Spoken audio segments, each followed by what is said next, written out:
Hello students, today we will study a new phenomena of the light, that is refraction of light. अब तक हमने reflection of light पढ़ा है. Reflection of light क्या है? अगर एक ही मीडियम में लाइट आती है वहाँ से बाउंसिंग बैक हो जाती है, that is known as reflection of light. That is bouncing back of a light in the same medium is known as reflection. आज जो हम फिनोमेना पढ़ने जा रहे हैं that is known as refraction of light. Refraction of light क्या है? आपने refraction of light is bending of light. जब लाइट एक मीडियम से दूसरे मीडियम में जाती है तो नॉर्मली वो सीधा नहीं, जिस डायरेक्शन हमने पढ़ा है कि light travels in a straight line, तो स्ट्रेट लाइन में ट्रेवल नहीं होती है, ये हल्की सी नॉर्मल की तरफ बैंड हो जाती है, अवे फ्रॉम नॉर्मल बैंड हो जाती है. This bending of light is known as refraction of light. Means when light travels obliquely from one transparent medium into another it get bends. जब लाइट एक मीडियम से दूसरे मीडियम में जाती है तो वो बैंड हो जाती है. This bending is known as refraction of light. Refraction of light जो है उसे पढ़ने से पहले एक चीज़ मैं बताऊंगी. मीडियम जो है वो रेयरर मीडियम होते हैं या डेंसर मीडियम होते हैं. रेयरर मीडियम यानी जिनकी ऑप्टिकल डेंसिटी कम होती है, और डेंसर मीडियम वो जिनकी ऑप्टिकल डेंसिटी ज़्यादा होती है. जिनकी ऑप्टिकल डेंसिटी कम होती है वहाँ पर स्पीड जो है वो ज़्यादा होती है, और जिनकी ऑप्टिकल डेंसिटी ज़्यादा होती है वहाँ पर स्पीड जो है वो कम होती है. जैसे एयर है, एयर की ऑप्टिकल डेंसिटी जो है वो कम है, ऑप्टिकल डेंसिटी उसकी कम है तो उसकी स्पीड जो है लाइट की वहाँ पर ज़्यादा होती है. रेयरर मीडियम में स्पीड ऑफ लाइट ज़्यादा होती है, डेंसर मीडियम में स्पीड ऑफ लाइट कम होती है.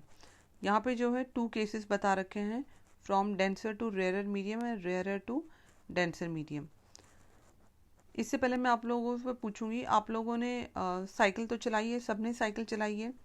जब साइकिल चलाते हैं तो अगर मोड़ आ जाता है, सपोज ये मोड़ है, यहाँ पर मोड़ आ जाता है और आप यहाँ से हाई स्पीड में आ रहे हो, तो हाई स्पीड में आओगे तो आप एकदम पास से मुड़ जाओगे या आप थोड़ा सा एरिया कवर करके मुड़ोगे.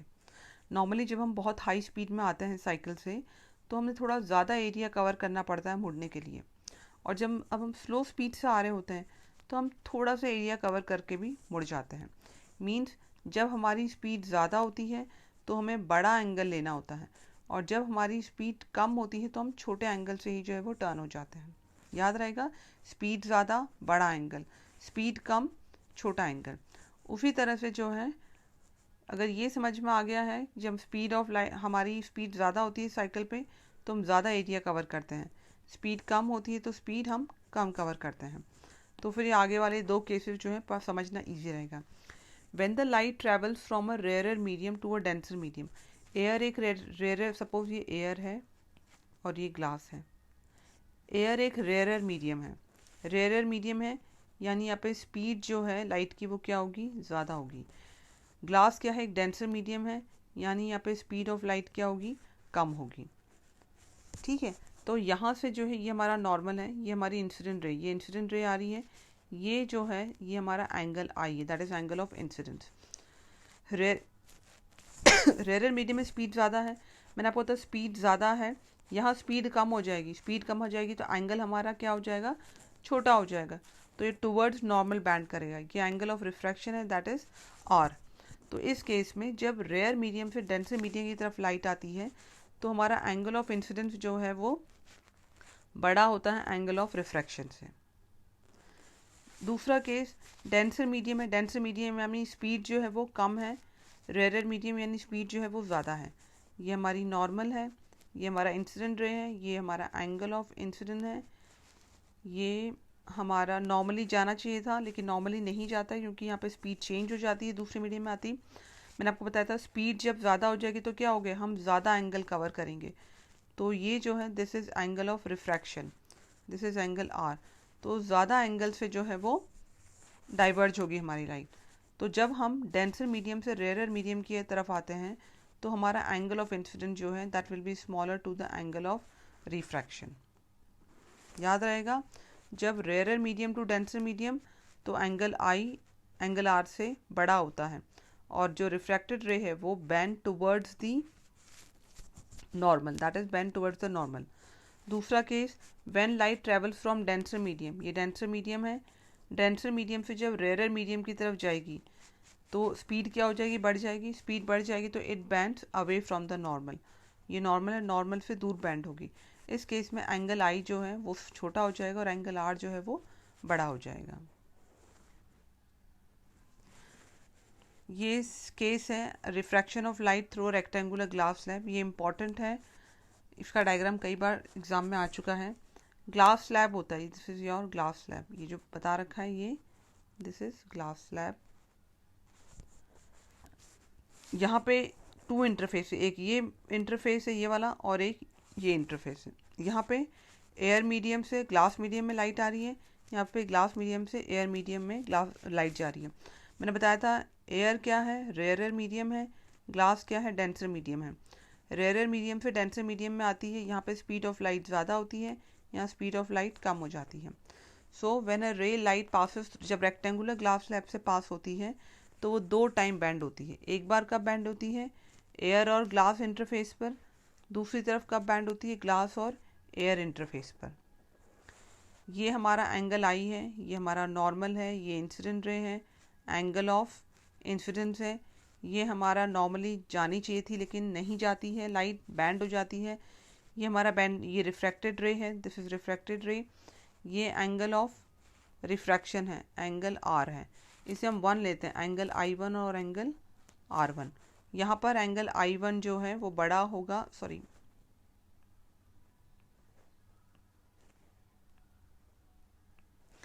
एंगल I जो है वो बड़ा होगा एंगल R से। अब जब आगे आगे इस वाले इंटरफेस पे ये जो रिफ्रैक्टेड रे है, ये रिफ्रैक्टेड रे इस सेकेंड इंटरफेस के लिए क्या बन जाएगी, incident ray. Incident ray second, ये इंसिडेंट रे फर्स्ट है। ये वाला जो एंगल है, ये एंगल क्या हो जाएगा, angle I2, angle of refraction. ये वाला एंगल ऑफ रिफ्रैक्शन है और ये वाला जो है एंगल ऑफ इंसिडेंट है सेकेंड मीडियम के लिए, तो इसको हम I2 से रिजेंबल करते हैं। ये इसकी रिफ्रैक्टेड रे है सेकेंड मीडियम की, इस रिफ्रैक्टेड रे को हम इमर्जेंट रे भी कहते हैं। ये रिफ्रैक्टेड रे है for the second medium, second medium की refracted ray that is also known as emergent ray, क्योंकि यहाँ से इमर्ज होकर आ रही है। This is angle of emergence. इस एंगल ऑफ इमर्जेंस को हम एंगल ऑफ रिफ्रैक्शन भी बोलते हैं फॉर द सेकेंड मीडियम। तो इस इंटरफेस पे एंगल I2 जो है that will be smaller than the angle R2। Angle of emergence जो है यानी एंगल E जो है that will be equal to the angle R2। Angle of emergence भी वही है, एंगल ऑफ रिफ्रैक्शन भी वही है सेकेंड मीडियम के लिए। इमर्जेंट रे और रिफ्रैक्टेड रे सेकेंड मीडियम के लिए जो है that will be the same. तो जितनी यहाँ बैंड हुई है उतनी ही यहाँ बैंड हुई है ये, तो अगेन ये इट ट्रेवल्स पैरेलल। इमर्जेंट रे जो है नॉर्मली हमारी लाइट जो है जो डायरेक्शन में आनी चाहिए थी अगर बैंड नहीं होगी उसके बीच में, और जो ये बैंड होने के बाद में जो इसके बीच में ये डिस्प्लेसमेंट होता है, this displacement is known as lateral displacement. यहाँ एक चीज़ और बता दूँ, ये जो है एंगल I जो है, angle I will be equal to the angle 1, angle I1 is equal to the angle E, यानी एंगल ऑफ इंसिडेंस जो है that will be equal to the angle of emergence. यहाँ ये जितना बैंड हुई है यहाँ पर उतनी ही ये वापस जो है बैंड होके अवे फ्रॉम नॉर्मल गई है।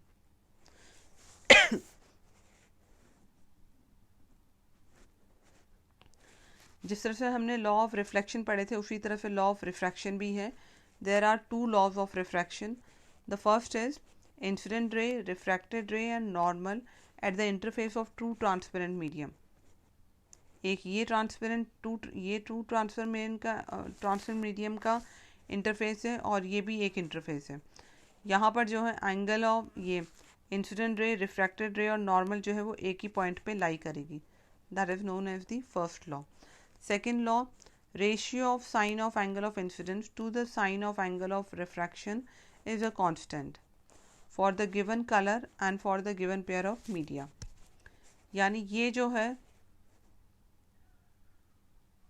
ये ऐसे नॉर्मल जानी चाहिए थी, नहीं गई, ये नॉर्मल है आपका, इधर बैंड हो गई है। Excuse me. ये जो है एंगल आई है आपका, ये जो है वो एंगल आर है।